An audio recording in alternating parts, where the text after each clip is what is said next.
Bonjour à tous, on se retrouve aujourd'hui pour l'épisode 4 de cette formation où nous allons voir comment écrire un article qui sera optimisé SEO.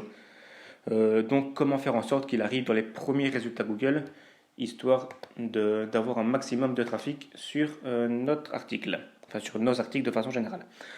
Alors on se retrouve sur mon premier article et je vais vous montrer comment je l'ai optimisé. Donc déjà premièrement, moi je vous conseille d'écrire votre article sur Word et seulement après de l'importer dans WordPress afin de l'optimiser. Ça sera à mon avis beaucoup plus agréable pour vous de l'écrire sur Word parce que WordPress c'est pas très pratique pour la rédaction. Ok, donc première étape, on va utiliser le plugin donc Yoast SEO, c'est ce qu'on a téléchargé précédemment. On va tout simplement rentrer ici notre mot-clé, d'accord? Ils appellent ça une requête cible, mais c'est pareil, c'est un mot-clé. Et après avoir rentré notre mot-clé, Yoast SEO, en quelque sorte, va se configurer tout seul et nous dire quoi faire pour optimiser l'article par rapport à cette requête, donc notre mot-clé. Alors, on descend, on peut voir ici en bas qu'il y a différentes parties, rouge, orange et verte, qui vont chacune signifier pas mal de choses. Donc en rouge, on a les optimisations qu'il faut encore faire. En orange, les optimisations faites mais qui peuvent être améliorées. Et en vert, les optimisations qui ont été faites et qui sont jugées optimales d'après Yoast SEO. Alors dans mon cas, on peut voir qu'il y a quasi tout qui est vert, d'accord, parce que je l'ai déjà optimisé. Je vous ai laissé un orange et un rouge pour que vous puissiez voir les différentes couleurs. Mais ne vous inquiétez pas, donc on va reprendre les points les plus importants ensemble et je vais surtout essayer de vous expliquer pourquoi ces actions sont intéressantes pour votre SEO. Parce que le faire c'est bien, mais il faut quand même que vous compreniez pourquoi vous le faites. Alors, on va commencer par l'optimisation de notre titre. Le titre, c'est la première chose que votre public va voir après avoir saisi son mot-clé. Il est primordial que votre titre reflète votre contenu. En lisant le titre, une personne doit comprendre directement de quoi vous allez parler.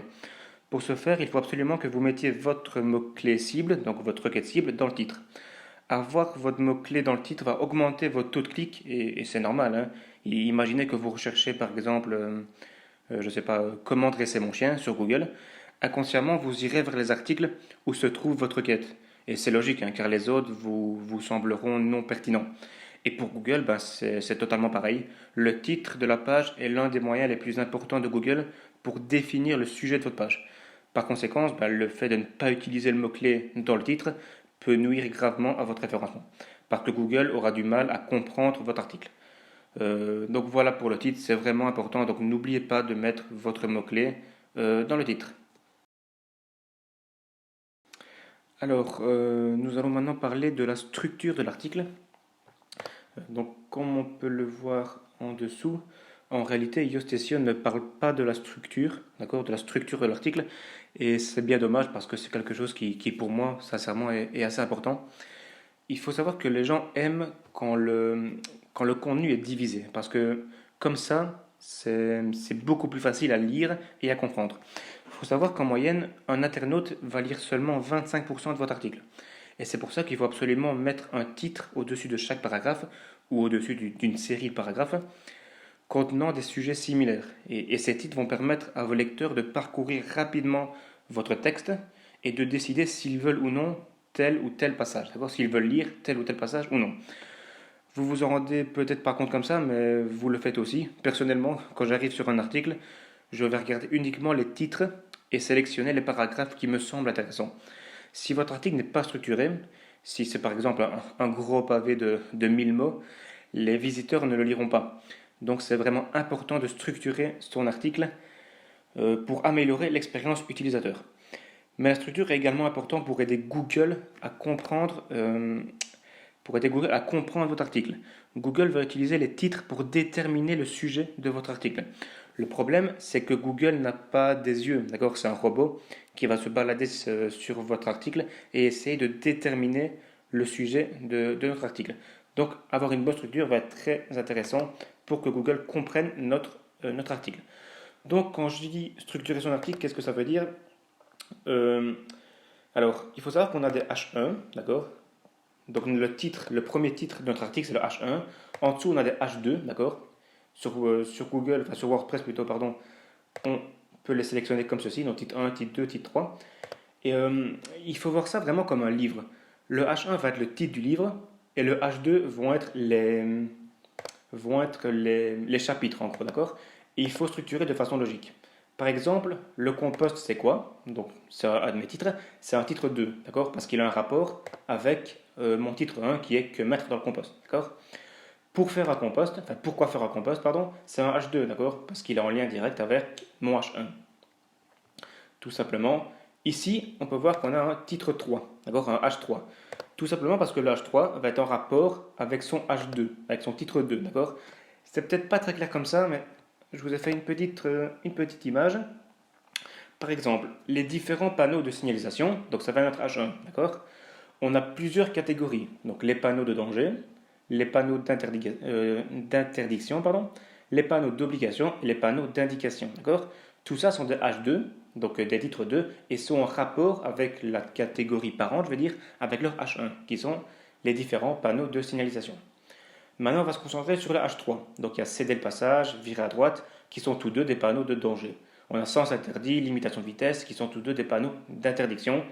Obligation de tourner à droite, qui est un panneau d'obligation, et passage pour piéton, qui est un panneau d'indication. D'accord? Si vous mettez maintenant, par exemple, obligation de tourner à droite dans le panneau de danger, c'est pas quelque chose de cohérent, c'est pas quelque chose de logique. Et quand Google va lire votre article, il va en conclure que obligation de tourner à droite fait référence à panneau de danger et ça ne sera pas très pertinent, d'accord? Ça ne sera pas logique. Donc, vraiment, veillez à structurer votre article de façon logique, de un pour les visiteurs et aussi pour Google. Donc voilà, ça peut paraître compliqué comme ça, mais c'est juste en réalité l'organiser de façon logique, d'accord? Avec des catégories et des sous-catégories, il y a rien de plus compliqué. Alors rien de plus facile, pardon. Donc voilà, faites juste bien attention à la structure, hein. Ok, passons maintenant aux images. Donc l'image c'est le point texte alternatif. D'ailleurs, je ne l'ai pas précisé précédemment, mais si vous avez envie de savoir plus sur le sujet, n'hésitez pas à cliquer tout simplement. Hop, et vous aurez beaucoup d'informations sur les différents points. Donc je vous invite à cliquer sur chacun des points et vous renseigner vous-même en complément de cette vidéo. Je pense que ça peut vraiment être bénéfique pour vous. Alors, une des raisons pour lesquelles les images sont importantes, c'est que ça va améliorer l'expérience utilisateur. Okay? On dit souvent qu'une image vaut mieux qu'un long discours, et dans un article, ça prend tout son sens en réalité. Imaginez que vous arrivez sur un article ressemblant à un document Word, okay, qui contient que du texte sur du fond blanc, c'est pas très agréable à lire. Okay? Donc, si vous parlez par exemple d'un sondage, ben, voilà, ou que vous avez fait une étude, je ne sais pas, utilisez des graphiques, d'accord? Ce sera beaucoup plus parlant pour l'internaute. Attention, évidemment, il faut que l'image soit pertinente. Si vous parlez, je ne sais pas, d'affiliation dans votre article et que vous mettez des images de chiens, ben voilà, c'est pas très logique. Il faut rester cohérent, d'accord? Donc, assurez-vous que l'image reflète bien votre article. Les images ne sont pas là uniquement pour améliorer l'expérience utilisateur. Elles sont aussi également utiles pour générer du trafic sur votre blog. Donc je m'explique, il faut savoir qu'une image peut être optimisée pour le référencement. Par exemple, mon image moi, est optimisée pour le mot-clé que mettre dans le compost. Donc je ne sais pas si elle sera déjà sur Google Images vu que l'article est assez récent, mais peut-être que ce sera là. On va faire le test vite fait. Que mettre dans le compost, image. Donc elle peut très bien arriver ici, mon image. D'accord? Ah ben elle est là. Ah non, merde, c'est pas la même image. Ouais, ben, j'ai pris une image libre de droit et ce bloc là aussi. Ok, donc moi mon image n'est pas là, ce n'est pas grave. Euh, donc, où est-ce que j'en étais moi? Donc oui, moi mon image est optimisée donc, pour le mot-clé que mettre dans le compost. Donc maintenant, une personne qui va taper, comme je viens de le faire dans Google Images, que mettre dans le compost, pourrait au conditionnel, tomber sur mon image. Là on voit que ce n'est pas le cas, mais il le pourrait. Et en cliquant dessus, il pourrait aussi arriver sur mon article. Donc utiliser des images optimisées peut augmenter le trafic sur votre blog. Alors maintenant, je vais vous montrer comment optimiser une image. Vous verrez, il n'y a vraiment rien de compliqué. Donc moi, mon image, c'est celle-ci. On clique dessus. Et on peut voir qu'on a différentes catégories. Donc texte alternatif, titre, légende, etc. Alors, premièrement, il faut choisir un titre qui est cohérent, d'accord? dans mon cas, donc, hop, le titre c'est ici. Moi, j'ai mis que mettre dans le compost, d'accord? Faites bien attention à ne pas laisser un nom généré automatiquement, genre, je sais pas, IMG 50640, je sais pas. Voilà, ça c'est vraiment pas SEO, d'accord? Ce sera un très mauvais point. Donc veillez. Mince, j'arrive pas à revenir en arrière. C'est pas grave, je vais le réécrire. Que mettre dans le compost. Ok. Donc veillez bien à avoir un titre qui est cohérent. On peut voir également qu'il y a ici hop, un texte alternatif. Un texte alternatif, c'est le texte qui s'affichera si l'image ne charge pas. Donc si l'image ne s'affiche pas, tout simplement. Son but est de décrire l'image. Donc moi j'ai une image de compost. Donc dans texte alternatif, je mets compost, tout simplement. C'est utile pour les personnes non-voyantes. Il faut savoir que les personnes non-voyantes utilisent des lecteurs de contenu pour pouvoir lire un article, d'accord? Donc c'est tout simplement une voix robotisée qui va lire l'article pour eux. Mais évidemment, un lecteur, donc un lecteur automatisé, un logiciel quoi, ne peut pas décrire une image, d'accord? Il n'est pas doté d'une intelligence artificielle ou autre. Donc à la place, le lecteur va lire le texte alternatif, ce qui va grandement améliorer l'expérience utilisateur. Comme ça, les non-voyants pourront quand même apprécier, je vais dire, tout le contenu, y compris les images. Et en plus de ce texte, en plus, le texte alternatif va aider Google à comprendre votre image et ainsi mieux la référencer. Voilà, c'est un petit peu près tout pour les images.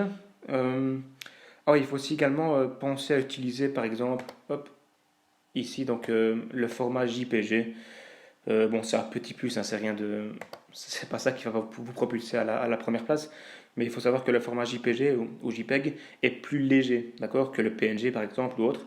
Et donc la page va charger plus vite. Et il faut savoir que Google pénalise les pages, enfin ou les sites de façon générale qui chargent lentement. Donc voilà, utilisez le JPG, mais c'est pas, c'est pas le critère le plus important. Ok, donc voilà, pensez vraiment bien à optimiser vos images avant de publier vos articles. Ok, on va maintenant parler des liens internes, donc appelés maillage interne par Yoast SEO.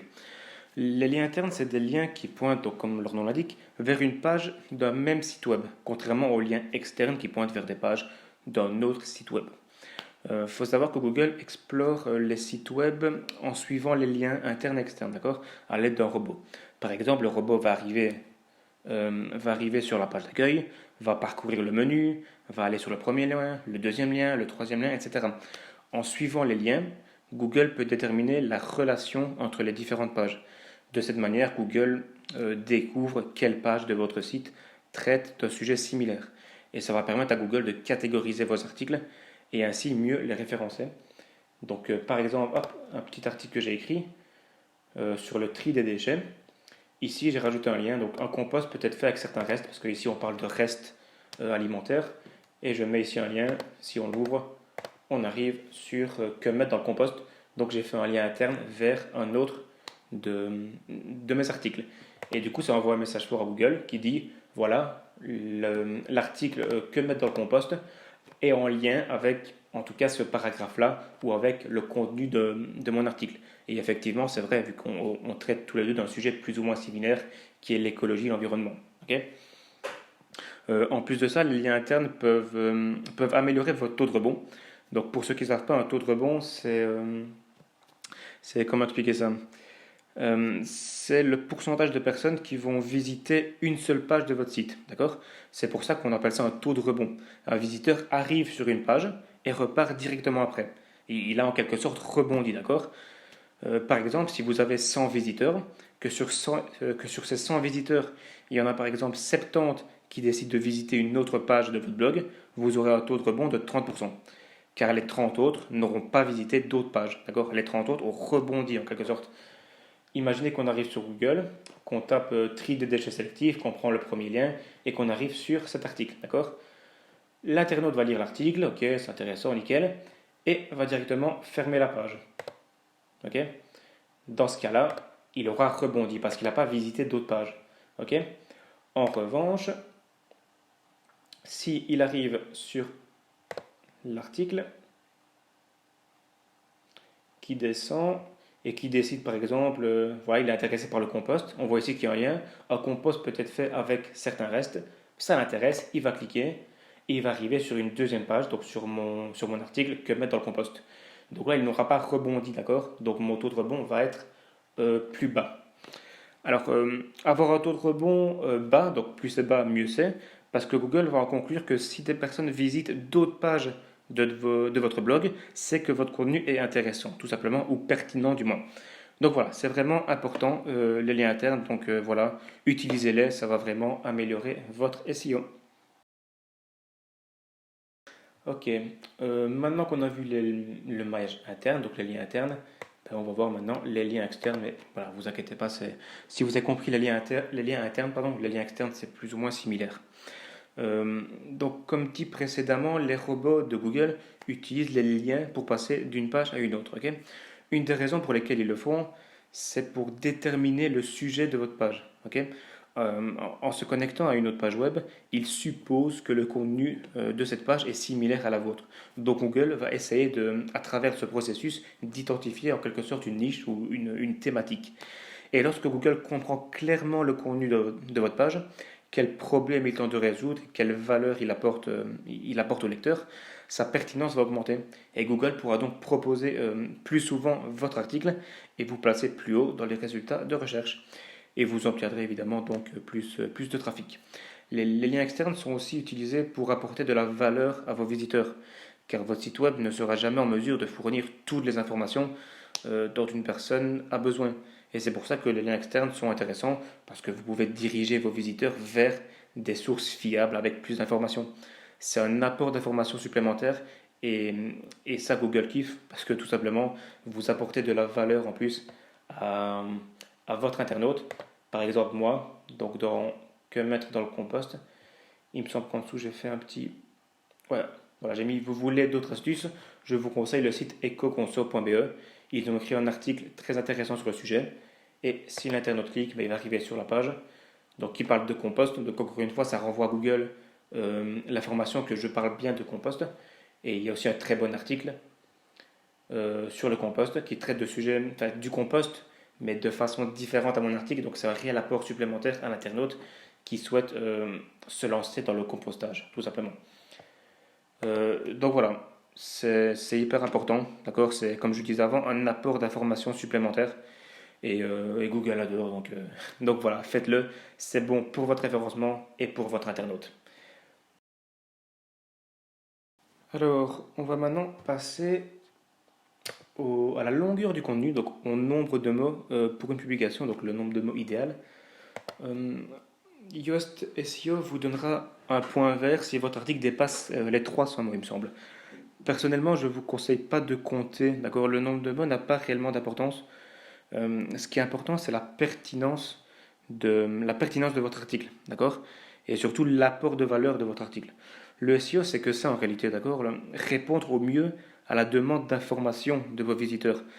Certaines personnes vous diront que pour se placer dans la première position Google, il suffit d'écrire plus de mots que le premier, et c'est totalement faux, hein. Le nombre de mots n'affecte pas votre référencement. Ce qui l'affecte, c'est la pertinence et la qualité de l'article. Par exemple, imaginons qu'on essaie de se placer sur, je sais pas, sur comment gagner un revenu passif. D'accord? Il y a énormément de points à traiter. L'affiliation, l'immobilier, la bourse, l'investissement, etc. Il y a énormément de thématiques dans les revenus passifs. Si vous décidez de rédiger cet article en 500 mots, ben, vous n'arriverez jamais à aborder tous les points importants. En revanche, si vous écrivez en 2000 mots, vous aurez beaucoup plus d'informations et votre article traitera le sujet de façon plus pertinente. Et comme votre article est pertinent, Google aura tendance à mieux le positionner. Donc effectivement, les articles en haut du classement, d'après une étude, ou en moyenne 1500-2000 mots. Mais ce n'est pas le nombre de mots qui affecte vos positionnements en réalité. C'est tout simplement la pertinence de l'article. Le nombre de mots, c'est qu'une conséquence indirecte d'un article de qualité, d'accord? Plus vous entrerez dans les détails, plus votre article sera pertinent. Mais il aura également plus de mots, vu que vous entrerez plus dans les détails. Donc oui, voilà, si vous avez 2000 mots, il sera mieux classé, mais c'est en aucun cas à cause du nombre de mots que vous serez bien classé. Ok, donc vraiment juste essayez d'être pertinent, de répondre le plus possible aux besoins de votre internaute. Mais voilà, pas besoin, honnêtement, pas besoin de compter les mots.